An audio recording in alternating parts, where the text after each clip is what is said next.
Life is funny. And to joke about it, they say life is a sandwich of shit. The more you eat it, the more you shit it. When I was in the slums, in primary school, when I was selling changa in primary school, policemen didn't care. They used to arrest us, they take you with your mom, they put you in the cell. Either remove money or you stay in the cell. I grew up as a person who was like, okay, is this what life can give us? You and your mom being arrested. My dad died when I was in class 3. So I was with my mom throughout, with 2 of my siblings. I used to sell changa for me to raise fees. Mom used to be very sickling. But they still arrest that sickling person. They come in the house, they whip people. You see your mom literally running away. I'm like, okay. So I used to be arrested a lot in primary school. In high school, the day I was going to do biology practicals, I was arrested on the night to biology practicals. And I thank one OCS called OCS Wanyama. He was in Central Police Station in Kisumu. In the morning at 8 a.m., I started screaming in the cell because I couldn't afford 500 shillings. You know, a tot of changa, that tot of tequila glass, that small one is 10 shillings for changa, 10 shillings. So you can imagine, if you sell that 500 ml, it's 300 Kenya shillings. But hiyo 300 ml simelewesha watu sana, jamani. So which means in a day you would even sell only 50 shillings. So I couldn't get that 500 shillings. But that policeman, having heard me screaming and knocking at the door, he came and asked me, what is it? I told him, I have exams, I've been arrested. I was arrested yesterday night, I've spent here, I have exams. He released the Land Cruiser, dropped me to Kisumu Boys. Central Police Station and Kisumu Boys around 5 minutes drive. I was dropped there, I went and did exams in home clothes. But I just thank God, you know. But that I spent in the cells. When I was a student leader at the University of Nairobi, I spent quite a number of times in the cells. You remember when we were comrades. So from there, when we were fighting, when I joined parliament, I was in the cells. Apparently, at some point in life, you will feel like, you know, it's too much. Why me? Why is this happening? I grew up in the slums for 25 years. That time, I knew that this is the last, what I'm going through, I don't need any other person to go through it again. Because when you're selling changa in the slums, and policemen are coming to arrest your mom, coming to whip people in the house, beat people literally in the house, and you see these children learn by what they see, not what they hear. So it sticks in the mind. So it really affected me. It affects your growth, even up to now. There are certain statements you can always want to, you make a statement, people are wondering, is this a member of parliament? It is growth. How you are brought up is very important. That's why I can also advise parents. Spend time with your children. It's not just the material things you're giving to your child. It's not the car that you're buying. It's not even the school that you're taking your child. You might be taking your child to the best school, working hard to take your child to the best school, but what the child will learn in the school, apart from books, are totally different. The child turns out to be totally a different person.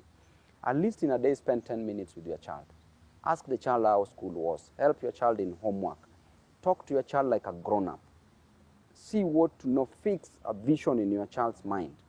So coming back to your question, at some point in life you feel like, hey, it's too much. But you see, during our time, we were left to grow.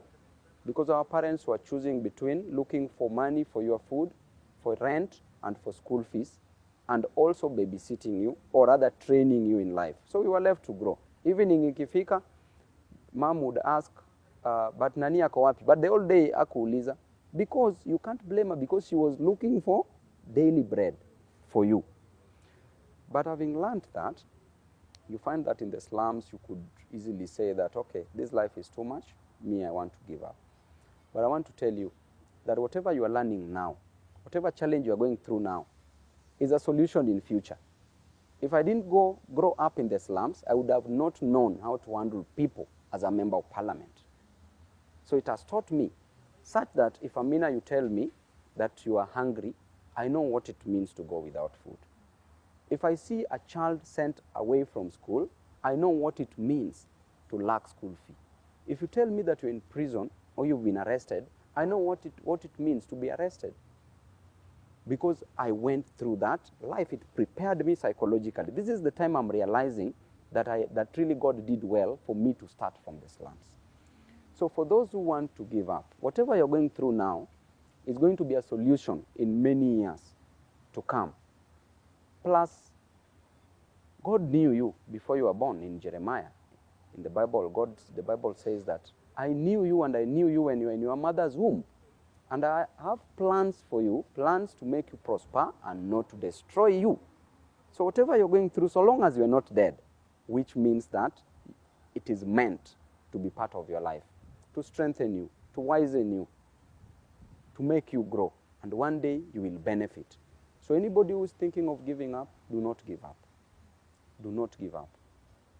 Fight on, soldier on. If you're disappointed, pray about it. There will be a solution about it. Personally, I'm a social person, and I don't look at a person that you are in a lower level or medium level or higher level, because those are just status.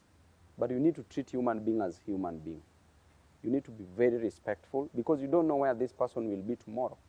And above all, when you are a leader must be a servant. The Bible says that for you to lead, you must agree to serve. It's in Matthew. So whoever wants to be the greatest among you must first be the servant, must be your servant. So as a leader, you need to interact with people, because people go through different things. People go through family issues, financial issues, political issues, marriage issues. So if you can provide a solution, because a problem shared is solved, it's very, very good at least to socialize, at least to communicate with people, because you don't look at your status because you're a member of parliament. Now you want to put yourself in a certain status. That is bullshit. You don't need to do that, because what about tomorrow? What if you're not in that status? You'll also expect people to respect you and address you. So me, having grown from the slums, and it taught me a lot of things, basically I respect people. The person I don't respect is the person who wants to crisscross my path. Yes, but generally, I don't lose the sight of a gazelle for a dashing squirrel.